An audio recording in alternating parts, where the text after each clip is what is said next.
Meus amados irmãos e irmãs em Cristo, hoje vamos falar sobre um tema que suscita muita curiosidade e até controvérsia dentro da igreja: as línguas estranhas mencionadas na Bíblia. Vamos abordar esse tema com respeito, buscando entender o que a palavra de Deus nos revela sobre este dom espiritual. O dom de línguas na Bíblia. O dom de línguas é mencionado principalmente em 2 livros do Novo Testamento, Atos dos Apóstolos e Primeira Carta aos Coríntios. Em Atos dos Apóstolos, capítulo 2, durante o dia de Pentecostes, os apóstolos foram cheios do Espírito Santo e começaram a falar em outras línguas, conforme o Espírito lhes concedia que falassem.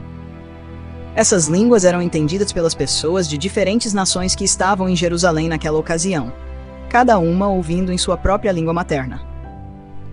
Já na primeira carta aos Coríntios, capítulo 14, Paulo discute o uso das línguas na igreja. Ele reconhece o valor do dom, mas enfatiza a necessidade de edificação da igreja. Quem fala em língua desconhecida não fala aos homens, senão a Deus, porque ninguém o entende e em espírito fala mistérios. Paulo instrui que se alguém falar em língua, deve haver interpretação para que a igreja seja edificada. Línguas dos anjos ou dom de línguas. Uma questão comum é se as línguas faladas são línguas humanas ou línguas dos anjos.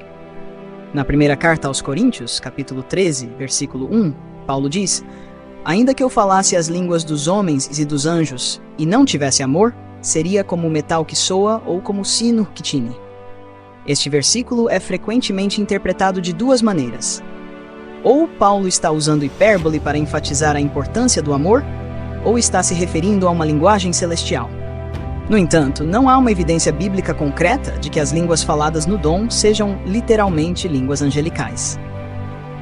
O foco de Paulo é sempre na edificação da igreja e no amor, mais do que no tipo de língua falada.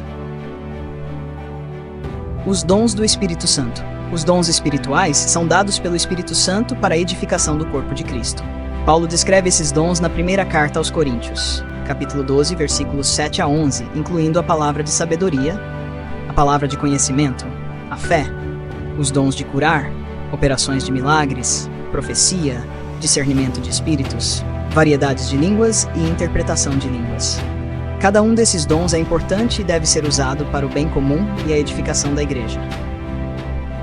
O foco do Evangelho. No entanto, é crucial lembrar que o verdadeiro foco do Evangelho não está nos dons espirituais, mas em Jesus Cristo e na mensagem de salvação. Jesus nunca falou em línguas estranhas, mas ele tinha o Espírito Santo em sua plenitude. Seu ministério foi caracterizado por amor, compaixão, milagres e, acima de tudo, pela sua obra redentora na cruz. O maior mandamento que Jesus nos deixou foi o amor. Amarás o Senhor teu Deus de todo o teu coração e de toda a tua alma e de todo o teu pensamento. Este é o primeiro e grande mandamento. E o segundo, semelhante a este, é: amarás o teu próximo como a ti mesmo. Os dons são importantes, mas não devem se tornar um ponto de divisão ou motivo de superioridade dentro da igreja. Paulo nos lembra na primeira carta aos Coríntios, capítulo 13, que, sem amor, os dons nada são. Portanto, devemos buscar os dons espirituais com zelo, mas sempre com o propósito de edificar a igreja e glorificar a Deus. Conclusão. Meus irmãos e irmãs, o dom de línguas é um presente do Espírito Santo e deve ser usado com sabedoria e amor.